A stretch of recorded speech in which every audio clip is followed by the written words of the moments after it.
కాంగ్రెస్ వాళ్ళు చెప్పే ఒక ముచ్చట తెలంగాణ మేమే ఇచ్చినాం. అట్లనా 1956లో సపరేట్ గా ఉండాల్సిన తెలంగాణను ఆంధ్రాలో కలిపిందోళ్ళు కాంగ్రెస్. పెద్ద మనుషుల ఒప్పందం అని చెప్పి ఆ తర్వాత దాన్ని చెత్త కుప్పలో దొక్కిందోళ్ళు కాంగ్రెస్. ముల్కీ నిబంధన విడిచి తెలంగాణ ఉద్యోగాలు ఆంధ్రులకు ఇచ్చింది ఎవరు? కాంగ్రెస్. సాగునీటి ప్రాజెక్టులు ఆంధ్రాకు మేలు చేసేలా కట్టింది కాంగ్రెస్. తెలంగాణ ఆదాయాన్ని ఆంధ్ర ప్రాంతానికి మళ్లించింది కాంగ్రెస్. 1969లో మా తెలంగాణ మాకి యూనిటరీ అంటే ఉద్యమాన్ని దొక్కేసింది ఎవరు? కాంగ్రెస్.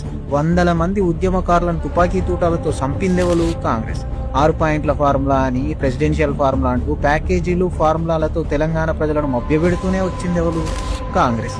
2004లో మేనిఫెస్టోలో కూడా తెలంగాణను పెట్టి ఎన్నికలు అవ్వగానే మొండి చేయి చూపిందోళ్ళు కాంగ్రెస్. 2009లో మళ్ళోసారి మోసం చేసి మళ్ళా వందల మంది ప్రాణాలు తీసుకున్నది ఎవరు? కాంగ్రెస్. సిగ్గు లేకుండా ఇవాళ ఎంత సొల్లన్నా చెప్పొచ్చు, కానీ తెలంగాణ గడ్డ మీద కాంగ్రెస్ రాసిన నెత్తుటి చరిత్ర మారేది కాదు, మర్చిపోయేది కాదు.